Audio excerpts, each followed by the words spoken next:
8. 14 billion years ago, a tiny, insanely compressed dot of matter exploded out into thousands of galaxies. Simple hydrogen diversified into over 100 elements. Billions of planets, many within temperate distance from their suns, had all the carbon, oxygen, water, and other life-building blocks. But nearly every one also contained the one element booby-trapped to kill every being and cell at once: uranium. Any conscious divine designer was either less than 100% benevolent or more than a little careless, because any science in relative infancy on a planet of hunter-killer carnivores would line metal shells with its radioactive 1% fraction and wire the bombs to blow up whole nations of enemies with 500-mile-an-hour winds and 100-million-degree fire. Because legal, physical banishment of these monsters has everywhere been many, many times slower, more deliberate, controversial, and complex than hair-trigger, chain reaction launch of many thousands. Blasted up dirt ironically froze all life on probably millions of planets by blocking every ray of hot sunshine for years. The very rare, extra-intelligent civilization rapidly recognized the corrupt private theft of public taxes by weaponeers and polluters and kicked them the hell out of government. Somebody on every planet that's about to destroy every shred of paper, not to mention life, should scratch out their mistake on a big rock for the next civilization attempt 2 billion years hence. We forgot to make family love government law. Not that millions of constitutions didn't rule exactly thus, but not one of trillions of citizens so dedicated to their blood relative and maid care bothered to demand that their courts enforce public-loving framers' law upon corrupted executives and legislators. Exactly how you and I are going to save our neglectful civilization. Why will we suddenly act? Well, there's nothing like 10-year terminal global warming to focus us on rescuing 8 billion just to save our own asses and kids. Most astronomers calculate that millions of high-tech, weaponeering, idiot civilizations exactly like ours went kablooey barely a century after their first radio broadcasts, nicely explaining our dead silent radio dish ears. But doesn't every rule have a few exceptions? Winners who play a bad hand brilliantly. 456 witnesses to the 1947 Roswell alien spaceship crash and the Pentagon's just released unearthly craft videos both call for thinking more circumstantially evident than wildly speculative. Upon seeing our many nuclear flashes in the 1940s and 50s, Alpha Centauri's relatively near Earth-like planet could have sent many of the alien reconnaissance ships massively witnessed and reported in American skies, including a number that hovered over missile silos and the White House, even briefly turning off silo launch controls. Some reporters believe in mute appeal to destroy our nuclear bombs before they kill all life on Earth. Weren't they telling us, we learned, we survived, so must you? Don't they also monitor us because we might instead survive as a nuclear monopoly, dictator, and galactic invader? Our two epochs of more than less humanity were probably modeled all over the universe. Our first 2 million pre-technology years were loving matriarchy. Heavily armed men killed animals for food, but didn't hack up a single pal, mate, or rebellious brat, say fossil records. Our more, not less civilized Garden of Eden was entirely due to masculine enjoyment and protection of his physically weak but infinitely sweet, wise, just, benevolent, diplomatic, nurturing mate and mother of his children, who must grow, loved by both parents, into inspired hunter-gatherers, lest their tiny, imperiled clan vanishes forever. But then, just 10,000 years ago, many anthropologists and sociologists speculate that a single terrible drought turned the first farm into a killing field. Starving alpha male hunters chose not to team up with new planters to keep dipping the last trickles of streams onto wheat plants grown for bread. Instead, desperation and hunting instinct turned the new farmers, those strange but well-fed others, into human prey. No meat, no berries, only planters grow fat. We cut throats. Take bread. Minutes before newly man unkind's first war, their horrified women cried, "No! Ask them to share. Teach us planting. Hunt for them when rain returns. God in skies say, never kill our own. Never steal. Love and help them just as we need their love." But the new tyrant shouted, "We not die for stupid, friendly women? Your place in cave. Weapons rule, men kill. Every need, all power, we win, we rob. Losers dead or slaves."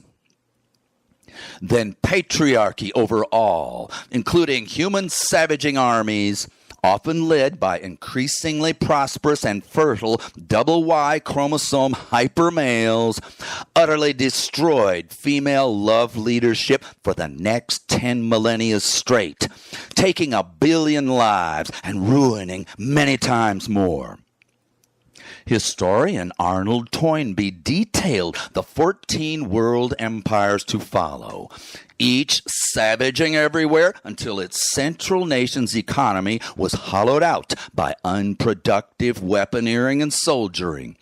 Then the world of abused victims counterattacked. Every rotten emperor's stench finally blown away and forgotten. The 15th and 16th empires to eclipse all before, American and Russian world warring unto nuclear extinction, will soon see mushroom clouds over several cities, and another in the stratosphere that destroys 100% of at least the American computer chip economy by electromagnetic pulse from any one of the 100 nations now producing terrorists planning their revenge with our stupid world killers. We can only avert doomsday with your winning and enforcement of each old and new treaty and law I will soon detail. But first, let's finish the savage history that we must change. In 1945, fully defeated German and Japanese civilians were firebombed by the millions. Then American weapons companies, faced with peace bankruptcy, converted American democracy to private, commercial, military dictatorship with a single document, National Security Memorandum 68, that detailed the terrorizing of taxpayers and bribery of our politician treasury stewards by overfunding their campaigns to 96% re-election success for the quid pro quo, skyrocketing Congress war appropriations. Their commercials for 75 years shrieked the big lie that World War brings us peace and security. Just one war company helped to pump up our national budget of death dollars to 78% of all government during JFK's administration, with campaign bribery offices in every single one of the 435 congressional districts. No different than millennia BC, when all war dictators above IQ 80 also threw all spear and sword business to the savvy death merchants who made sure to rake off the mountaintop of their profits into the king's private stash.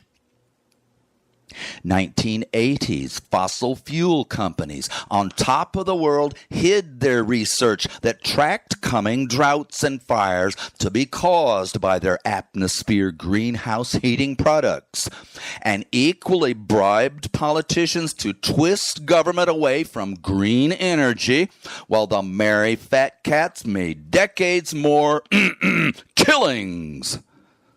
Private missile and bomb industries, politician lackeys doom all life with 14 hydrogen bombs inside single missile nose cones. 55 years after their lying signatures on the Nuclear Non-Proliferation Treaty, which includes a crystal clear requirement to negotiate universal, total nuclear disarmament. Sadly, virtually every objector to such greedy, malicious extinction work still refuses to make any effort for actual legal resistance and reversal. Even sincere opponents of genocidal attack armies and critics of industrial jacking of CO2 until the forests that store it and our rain, rivers, and lakes that water people and all our food plants and animals too will soon surely be gone.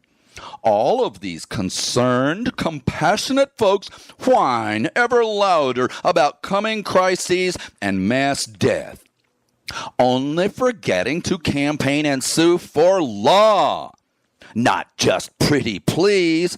Law to retire armies and weapons of humanity murder. Law to ban the bribery of politicians to borrow and spend our grandkids' money to advance profitable pollution proven to soon make Earth uninhabitable.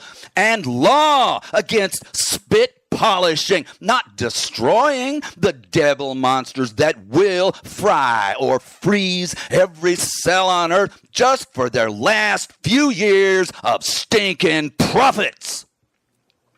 Money is the root of much evil. But even worse is the apathy of billions of private family guardians about humane, smart, critical control of infinitely dangerous public money. Read Uninhabitable Earth, the 1,000th book to detail humanity's final murder without once stating the obvious remedy. Bribery of leaders to drive extinction and deny rescue starkly, brilliantly, beautifully, truly reveals our solution. Stop it by law. Just break link one of humanity's chain of doom. Physics for dummies. Well, duh. Take a few little months to ponder your role in winning the laws I demand. While TV news reports fires double last year's, drought parching continents, and hunger and thirst driving tens of millions more out of their new deserts into the gun barrels of frightened nations unable to stop their own catastrophes, much less nurture dying hordes crashing their borders. I gotta get a foundation to grab a researcher, scientist, lawyer, and machinist to help me write, speak, world distribute, and negotiate the answers. The title, Habitable Earth, accurate, but not flashy enough. You're hearing the first plan that reverses destructive with rescue power from a single nobody nerd, which ought to scare the crap out of both of us. So who gets cracking? Listeners?